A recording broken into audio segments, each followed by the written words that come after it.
My never I say ma PENDREAM TV. PENDREAM TV there. I see them. Yopo. Mr. Pratt.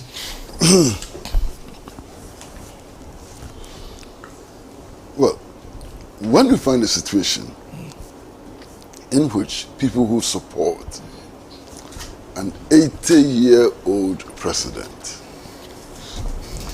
begin to raise issues about a 71, 72, 73-year-old vice presidential candidate, then there's a problem. And the problem is reducible only to male chauvinism. And male chauvinism, in essence, is anti-woman. I think at that point has to be made quite clearly. You understand? I was really surprised, over the last 2 days and so on. I heard people make comments to the effect that whoever has been selected as running mate for the National Democratic Congress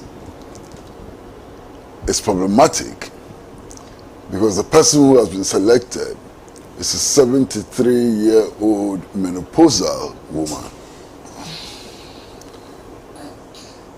That's a display of extreme backwardness.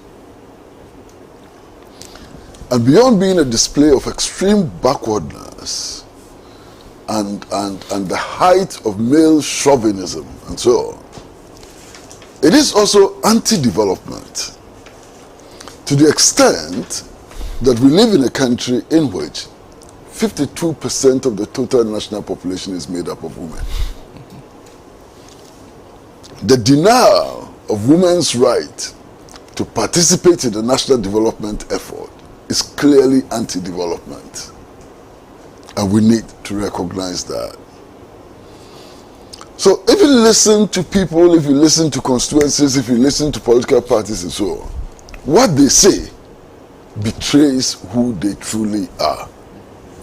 And the debate about the outdooring of Professor J. Naana Opoku-Agyeman has given us the opportunity to see the different constituencies, and I'm not talking about Ayawaso West and so on, I'm talking about different constituencies and how these different constituencies react to the gender question, they react to the development model and so on. I mean, it's so very revealing for me, and I think that it is good that it is revealing.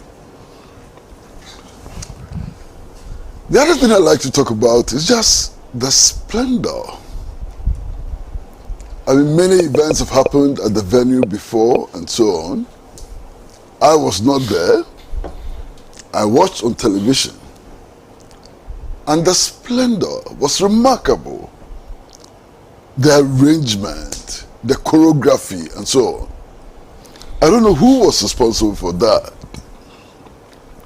But whoever was responsible for that deserves tons of commendation because it added to it all. The arrangements, everything came up so very nicely. Now, I would, in all honesty, consider Chairman Asidu Nketiah's statement as a down. I do not disagree with him. The clamor for positions is irrational. And I said here before he said what he said, you remember that people were beginning to count their chickens before they are hatched. You remember? And so in essence, there is some merit in what he said. The problem is the occasion. Wrong platform, wrong occasion. This is the outdooring of the vice presidential candidate. People want to see or hear what she has in store. What kind of a vice presidential candidate is she going to be and so on. It is this the moment to stand up and look Ghanaians in the face and say, hey, my people, instead of even preparing to win elections, they've started fighting for positions as well. It's a down. It was a wrong occasion. When I heard it, I cringed. That is not the place for this kind of talk. What he said may be a true observation. I agree with him that this clamoring for positions and so on, it's nauseating. I agree with him. But I would have thought that a better occasion would have been an inner party discussion. Not on a platform like this. Inner party discussion. And in fact, as national chairman of the party, he ought to be able to put in place mechanisms to prevent this madness that is rearing its head within the party. And sometimes it finds expression in the media. And I wonder what it is intended to achieve. So that's one of the downs that I saw with this otherwise splendid, ceremony. I've heard many people say that, oh, this is a different Naana Opoku-Agyeman. We've never seen her like that and so on. Well, for those of us who have known her over a very long period of time, this is the real Professor Naana Opoku-Agyeman. And I've been talking about what first impressed me about her. And it was when she delivered the first Kwame Nkrumah Memorial Lectures in the University of Cape Coast.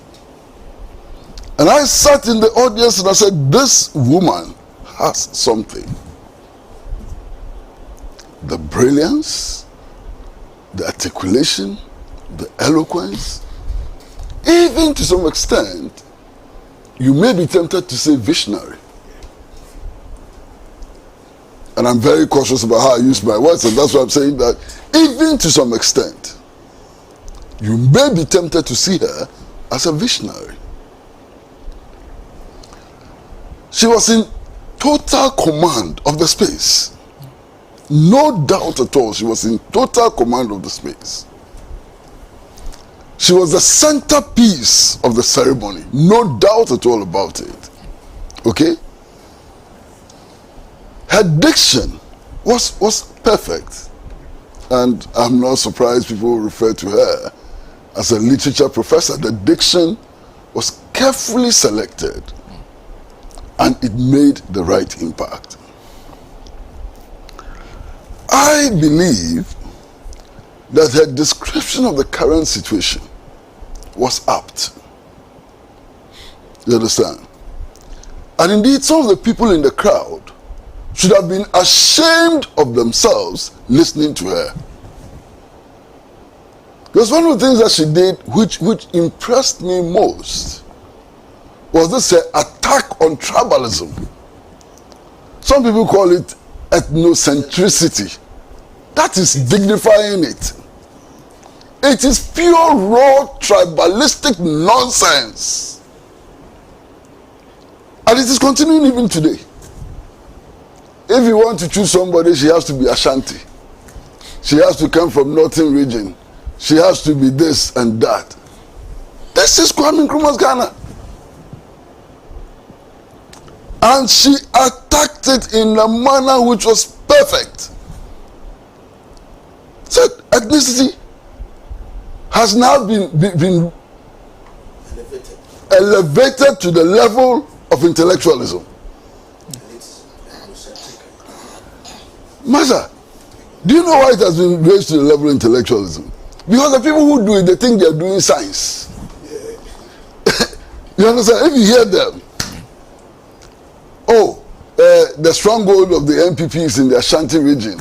This is the number of goals they got in 20 something and something. So if you don't select an Ashanti, you lose. I mean, they clothe it as if it is science. It is not science. It is pure tribalistic nonsense. And there was a lot of that. First of all, in the campaign against John Mahama, and there was a lot of that in the juggling for selection of somebody as running mate. And I had somebody, actually big man in the party and so on, say, look, the Volta region is our stronghold, so we have to select the running mate from the Volta region. All kinds of reasons, childish reasons and so on. You understand? Now, Massa, Ghana is not an island in the world and so on. Ghana is part of the global community. You understand what I'm saying? Ghana is part of a global community. In Poland, two brothers, one was the president and one was the prime minister. They were all elected by the Polish people. The fact of their being brothers did not detract to their history of struggle and their perceived commitment to the nation. A brother, two brothers, one president, one prime minister in Poland. In Cuba, who replaced Fidel? The brother. Raul, his brother. The Cubans had no problems with that. And they had no problems with that because both Fidel and Raul were in the Sierra Mine Star. They fought together to liberate Cuba from the tentacles of US hegemony and build a new Cuba which had the best educational system in the world, which had the best healthcare system in the world. The fact of their being brothers did not matter. In Nicaragua is even, that's out of this world. The president's wife is the vice president in Nicaragua. And I can go on and on and on and on. Now, the people who were playing these tribal politics and so on, you will be surprised. Some of them actually admire the system of monarchy in Britain. What is that system? The bloodline determines who becomes head of state. They have no problem with that. They admire that. But here, they are engaged in tribal politics. And so on. I get sick. So sometimes I ask myself, all of these things, election of president, selection of vice president, and so on, what is the purpose? Because if you focus on the purpose, you would not make some of these silly statements that are being made all over the place. Focus on the purpose. What is the purpose? One, simple, to make sure that all of our 32 million people have access to potable water.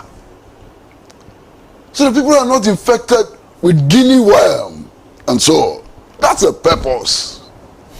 Two, to make sure that people have access to decent housing. Three, to improve national infrastructure so that when the poor farmer grows his cassava in the rural community, that cassava can be moved to the buying center so that the cassava does not rot on the farm. You understand what I'm saying? What is the purpose? The purpose is to improve access to quality education, not just to improve access to education, but to improve access to quality education. Okay? What is the purpose? The purpose of all of this are politicking. The purpose of what we are going to do on December 7, 2024 is to make sure that when we fall sick, we can get appropriate treatment, to make sure that we do not even fall sick too many times. We can prevent falling sick. Now, if this is the purpose, does it matter whether the running mate is an Ashanti, is a Dagomba, is a Fafra, or comes from Gomoa Francie? Does it matter? Master, does it matter? If this is the purpose, does it matter whether all the people in government, from president to the sweeper in the minister's office, are Fafras? I am keenly aware of the constitutional injunction to provide a certain balance in appointment, public appointments and so on. I'm keenly aware of that constitutional injunction.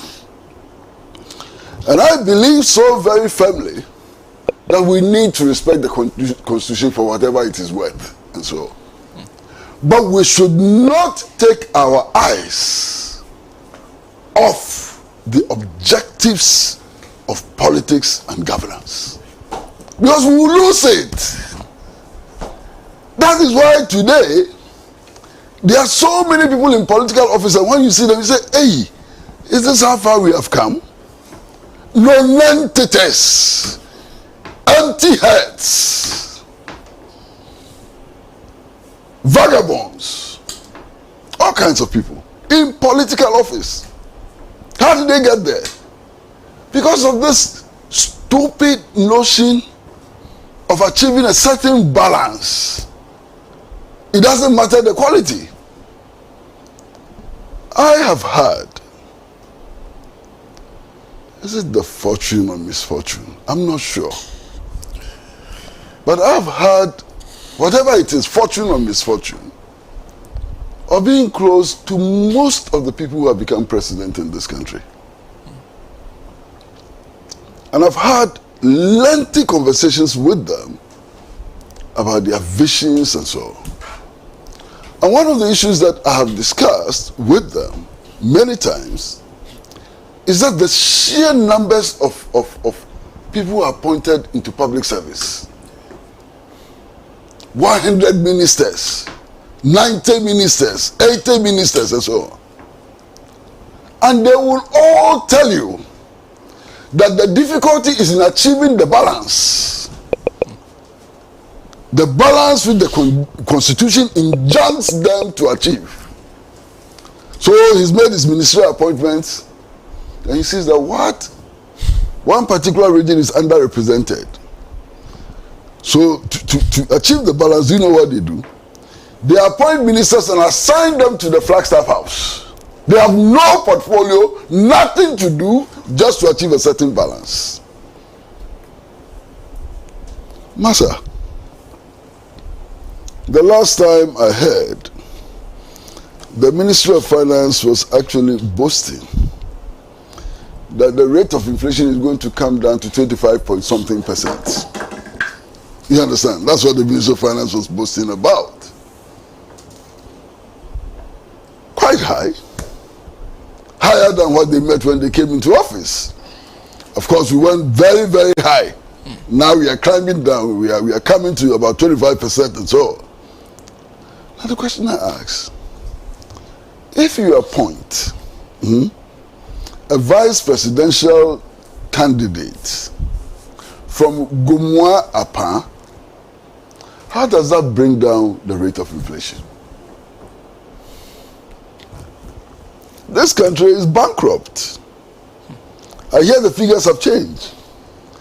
The last time I looked at the figures, or I was made aware of the figures, we were spending 128% of total national revenue on 3 line items: debt repayment, debt servicing, and public sector emoluments.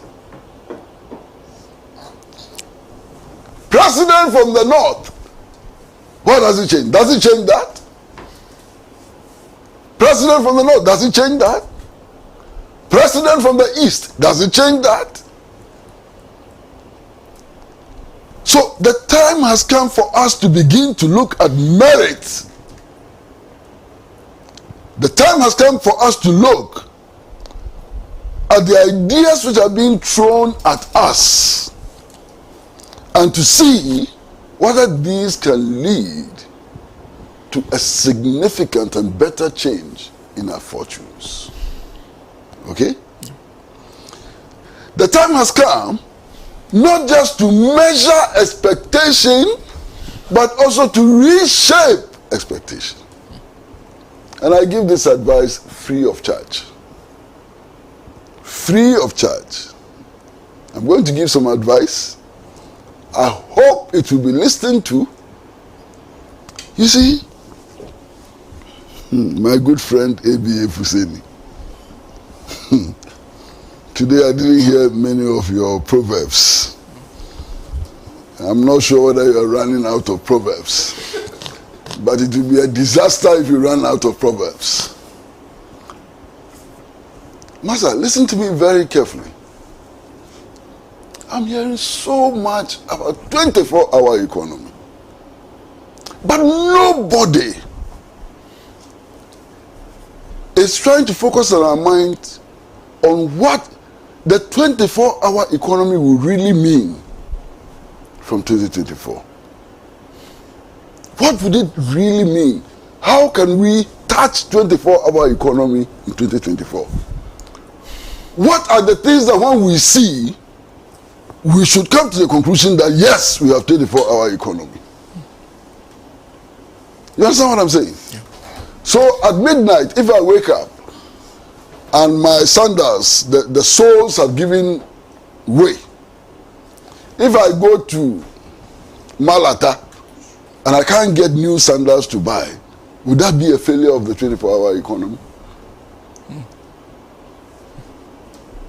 Massa, are you listening to me? I am. So at 3 a.m., if I wake up and I want to eat tuwo zafi, and I go to East Legon and I don't get tuwo zafi to eat, would the 24-hour economy have succeeded or failed, and so on? So beyond making the promise, we need to be told in real concrete terms what it would look like, what it will be. You understand what I'm saying? Because otherwise expectations run wide and people make their judgments on the basis of their personal expectations, which may be completely unfounded, but there's no other. So everybody comes up with a conjecture of their own about what it is going to be like. Now, this is not just about the 24-hour economy. It's about all policies which are being promised by all the parties, by all the actors. There's too much glibness. Let's move beyond the glibness and let's create a reality. Because if we do not create a concrete reality, caricatures will be created for the population. And the people will make their judgments on the basis of the caricatures which are created. This is free advice. Okay? Now, there's something else which is interesting. One of the things that Professor Naana said, which received the loudest applause, sitting at home watching television, my impression was that he got the loudest applause, was when she said that those who have messed up with public funds and so on, they will be made to account. And that it is not a threat, it is a promise. You saw how the room was electrified. To be honest with you, I talked to many people. Everybody is expecting that. Yeah. Everybody is expecting that. Master, in the NDC it is worse. What they want to do to these people who they think have stolen, you can't believe it.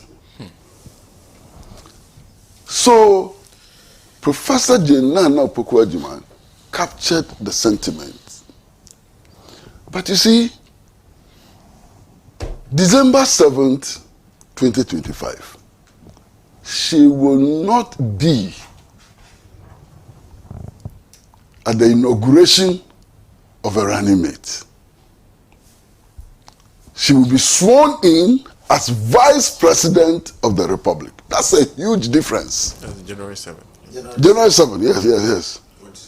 You know, yeah, sorry, thank you. You understand? That's a huge difference. Initially, to be fun.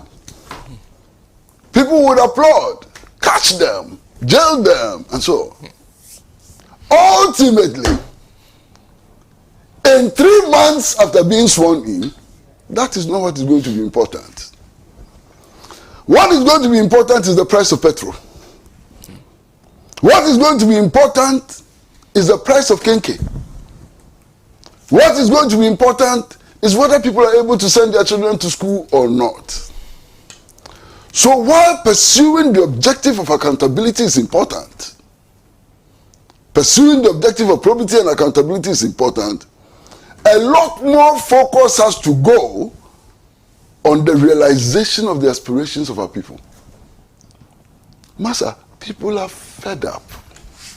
You know better than me. Sana, I listen to your program every day. People are fed up. People are losing hope in the political establishment. And if the NDC is elected to form the government, their focus should be more on the solution of the problems that confront the ordinary people of this country than on jailing people. Take it from me. Jailing people initially will get a lot of applause,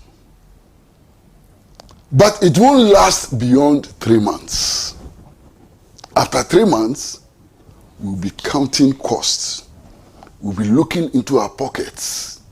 We'll be testing our standard of living and so on. So a lot more focus ought to go into how to resolve the concrete problems that confront our people. And those problems are many. They are numerous. People have lost hope in the political establishment. Now, there's something else which is bothersome. You see, since February 24th, 1966, we've only had a very short period that we've tried to move away from the neoliberal order. And that short period is between January 13, 1972 and sometime in 1975,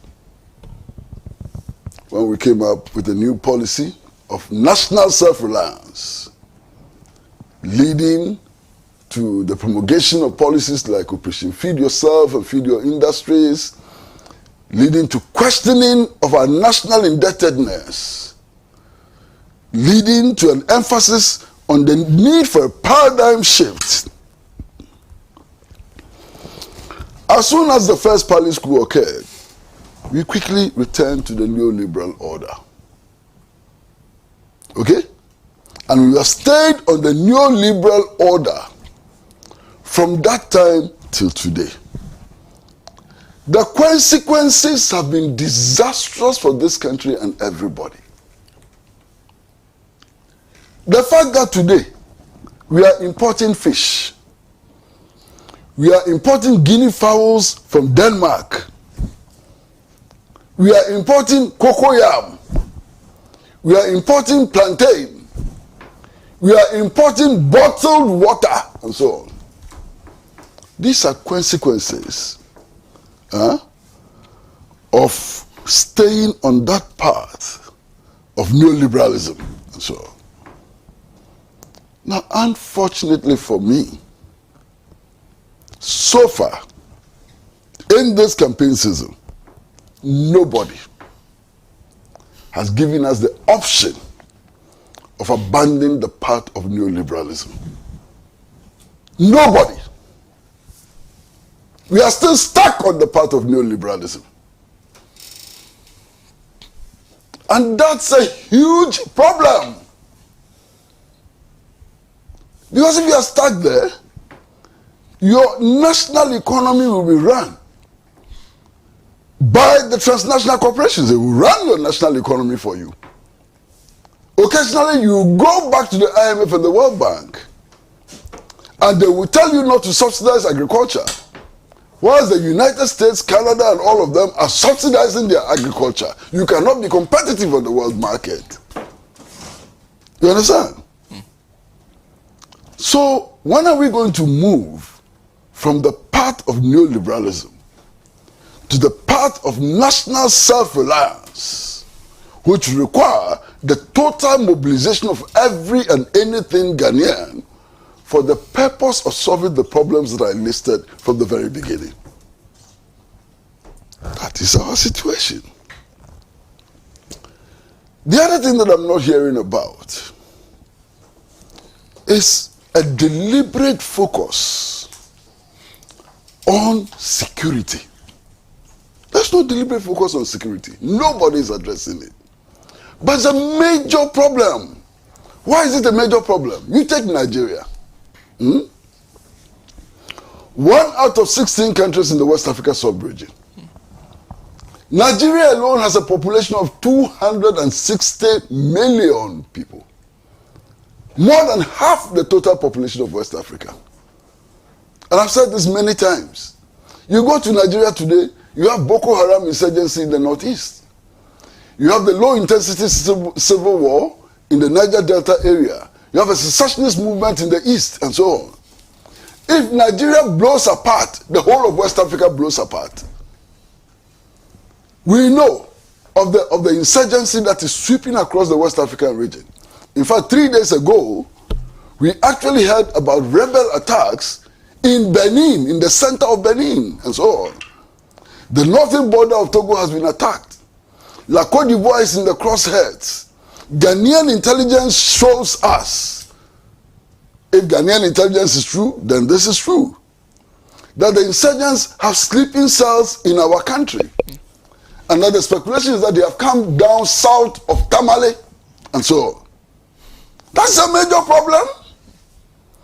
You can have the best of ideas, and so on. But if you are confronted with this kind of insurgency, your ideas cannot be implemented. What plans do we have for containing this insurgency? I haven't heard anybody speak about it. You understand? I haven't heard anybody speak about it. Now, what is the contribution? The contribution of the swarm of Western intelligence and Western militaries in West Africa to this crisis? Now, they are everywhere. The Americans are everywhere. The British are everywhere. The French are everywhere. The Kotoka International Airport has become the logistic hub of the U.S. Armed Forces. Who is examining that? And its consequences for us? Are we going to retain these foreign military bases on our soil? There must be a policy. Unless, of course, all of our leaders are afraid of Uncle Sam.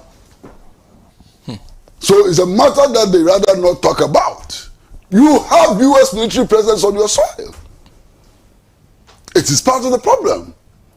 Before the Burkinabe coup, 60% of the area of Burkina Faso was controlled by so-called Islamic insurgents. It can happen anywhere in West Africa today. Especially as we now do know that the insurgents are looking for a route to the Atlantic Ocean. How do they get to the Atlantic Ocean?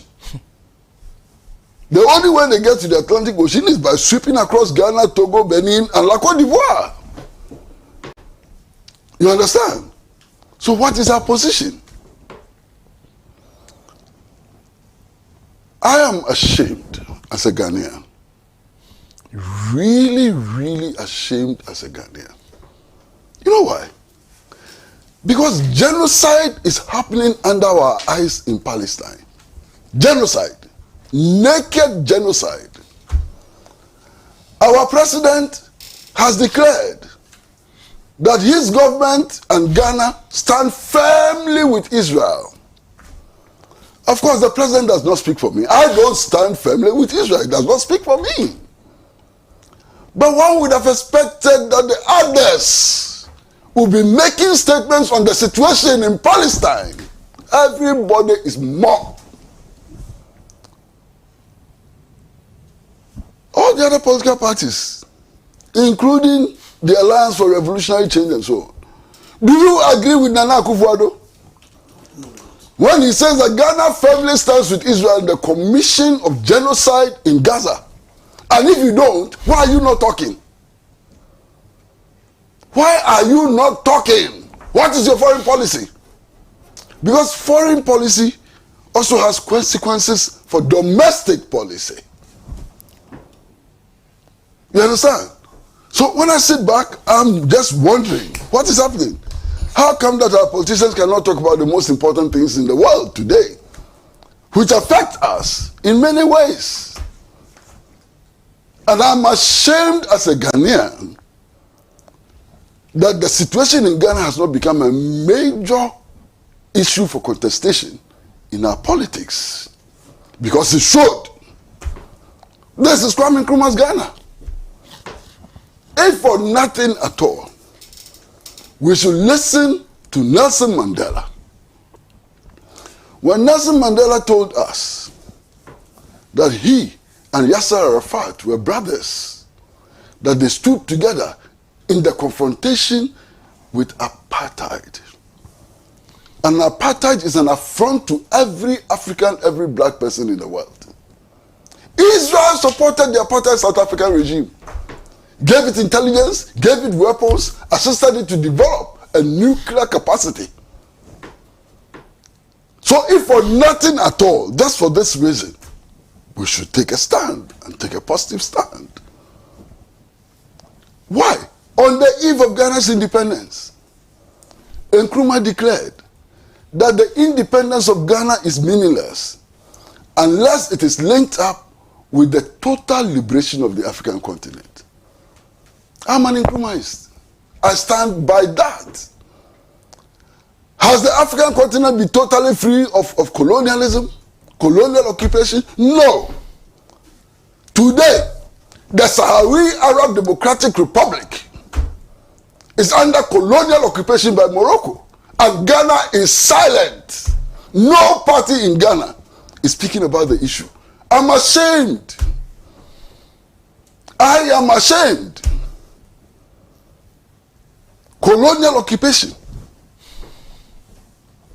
Jesus Christ of Nazareth. I think it's important that the shine that Professor Naana brings to the space is not dimmed. It is important. It's important for many reasons. I've heard some people say that the glass ceiling is being broken. Yes, it may be broken and so on. But you see, the candidature of Professor Naana is important in many respects. It is not important just because she's a woman. Because that would be very unfair to her and very unfair to many other women. Because, Sana, I know there are women who are thieves. There are women who are liars. There are women who are murderers. There are women who are stupid, and so on. Okay? Just like men. There are men who are thieves, there are men who are murderers, there are men who are so. So even when our choice is a woman, it has to be of a certain type. In much the same way that when our choice is a man, it has to be of a certain type. Professor Naana Jane Opoku-Agyeman stands out as a statement of the capability of women. That whatever men can do, they can also do. You understand? They can be good wives as they can be good husbands. They can be good professors, female professors, as there can be good male professors and so on. That is the thing about her. It is not just any woman who was selected. A woman with the capacity, a woman who appears to understand her society, a woman who is sufficiently articulate. And the thing that strikes me most about her is her modesty. Modesty. And I've known her over a period of time. Her modesty is so striking. Now what has happened is that after her inaugural address, read the newspapers every morning, all the parties, everybody, bring a woman, bring a woman. I'm sure you've seen it. Oh, bring. Let everybody bring a woman. If everybody brought a woman, they will all be women, but we'll be selecting the best woman. So if you are bringing a woman, don't just bring a woman who can compete with Jane Opoku-Agyeman and beat her. Because if you bring any woman, keke.